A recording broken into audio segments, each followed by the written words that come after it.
extra kalabasa. Hi! Magluluto ako ng pinakbet and I need extra kalabasa dahil paborito ko sa pakbet ay kalabasa. Tanggalin ko muna itong buto, tapos hihiwain ko muna siya ng medyo maliliit para naman madaling balatan.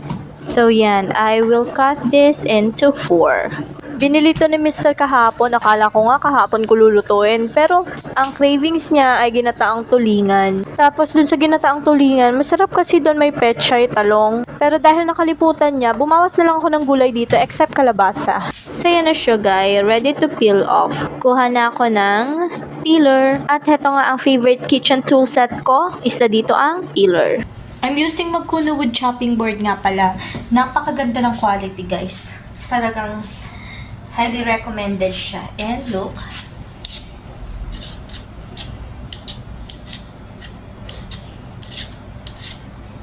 Importante sa akin talaga may peeler guys. Kasi pagka knife or yung ginagamit ko, ay naku, baka wala nang matira sa binabalatan ko.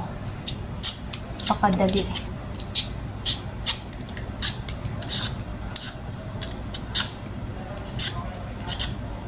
Alas.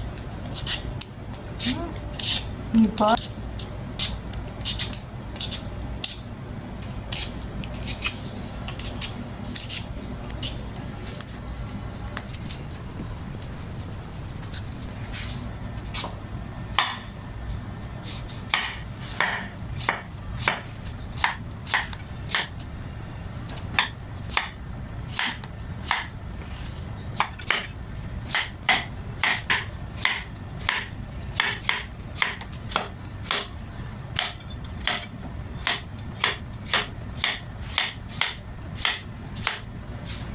So yan nga, babawas muna ako para sa mga dogs kasi gusto rin nila yung nilagang kalabasa.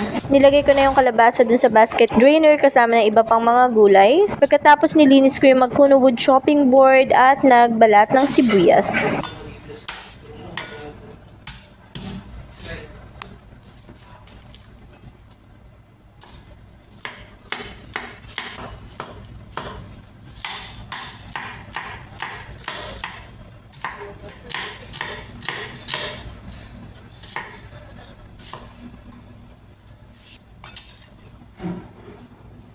Matapos kong mahiwa yung sibuyas at bawang, kukuha lang ako ng konting chicken panlahok dito sa aking pinakbet. Yung chicken, optional lang to, pwedeng pork, pwede rin namang wala, yung pure gulay lang. Gusto lang talaga ni Mr. may chicken. At ito nga yung manok, hihiwain ko lang ng medyo maliliit. Babawas na rin ako ng chicken para kinamu and pipay kasi ilalaga ko yun kasama ng kalabasa nila. So yan nga, yung para kay Mu and pipay is pure laman lang. At ito nga, gamit ang adjustable basket drainer, hinugasan ko ang mga gulay. Napakaganda din itong adjustable basket drainer ko guys. Napapaiksi siya, napapahaba. Kasi nga adjustable, 55 pesos nga lang yung bili ko dyan, sulit na sulit at gamit na gamit. So dito nga sa plastic na bilao, sineparate ko na yung mga gulay at pinalitan ko nga yung kalabasa na para kina Mu and pipay. Yung para sa kanila na lang, yung kalabasa na nakasama dun sa halo-halong gulay na pampakbet. Mas fresh kasi yung bagong hiwa ko ng kalabasa. Kaya para sa aming mga tao na lang yun. Anyways, ito nga yung chicken. After ko mahugasan, tinimplahan ko na ng asin, paminta at konting seasoning. At ito nga yung para kina Mu and pipay, sinamahan ko pa ng konting repolyo. Ilalaga ko lang yung ulam nila without any seasonings guys.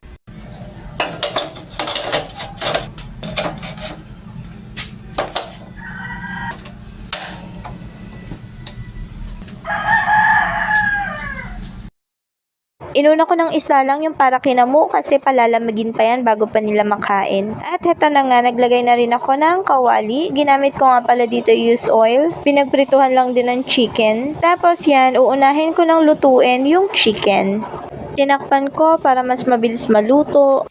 Then, i-check ko naman yung 4 dogs kung malambot na. Yung 4 dogs, okay na, kaya pinatay ko na yung apoy. Palalamagin na lang muna siya dyan. At okay na rin itong chicken, luto na siya. Kumuha na ako ng strainer para din muna ilagay. At pagkatapos, binawasan ko yung mantika. Set aside muna yung chicken. Dito naman, magigisa na ako ng sibuyas. At isusunod ko na itong bawang. Tapos, halu-haluin yung bawang at sibuyas para hindi masunog. Maya-maya ilalagay ko na yung kalabasa. Kalabasa lang muna kasi ito yung matigas at kailangan palambutin bago ilagay yung iba pang mga gulay. Ayan nga, pagkalagay ko ng kalabasa, halo-halo muna ng bahagya. At pagkatapos nga, kumuha na ako nitong bagoong alamang. Naigisa na rin itong bagoong alamang. Nakastack lang talaga siya dito para in case na kailangan, hindi na magluluto. Nang malagyan ko na nga ng isang kutsarang bagoong alamang, nilagyan ko muna ito ng isang basong tubig at takpan at hayaang kumulo. Mas okay na pagkalagay ng kalabasa or pagpapakulo ng kalabasa, nilalagyan na ng isang kutsarang bagoong alamang para lumasa na siya. At ito na nga, nung malambot na yung kalabasa, ilalagay ko na yung iba pang mga gulay. Meron ditong sitaw, okra, talong, at ampalaya. Nang mailagay ko na lahat ng gulay, tsaka ko dadagdagan ng bagoong alamang. Inilahat ko na kasi konti na lang naman. So, magigisa na lang ako ng bagoong alamang soon para may stocks. Pagkatapos nga, nilagyan ko na ng pamintang durog at kaunting seasonings. Naglagay din ako dito ng isang kutsarang asukal at mag-a-add ako ng isang basong tubig. Pagkatapos, haluin ng bahagya at hayaang kumulo. Naglagay din pala ako dito ng 2 kutsarang suka, pang set lang sa lasa. At nang medyo kumukulo na ito, inilagay ko na ang chicharon. Matapos ko ilagay ang chicharon, takpan lang muna bago ulit haluin. So yun, isa sa mga technique guys pag nagluluto ng gulay para hindi pumait, since meron nga itong ampalaya, pag magluluto kayo ng gulay, huwag niyong haluin ng haluin. Bukod sa malalamog yung gulay, hindi rin maganda kung nadudurog sila, lalo na ito may kalabasa at yung ampalaya, sobrang papait niyan kapag hinalo niya ng hinalo. So, haluin lang kapag kinakailangan. At ito na nga, ready na ang aking pinakbet. Ganito nga ako magluto ng pinakbet, hindi masyadong masabaw, pero panalo ang lasa guys. Napakalasa niyan. Inilagay ko na nga yung chicken for toppings. At ito na guys, ready na ang aming dinner. Kain po tayo. That's it for today's video. Thank you for watching. Bye! Wow! Totoo ba, Joy?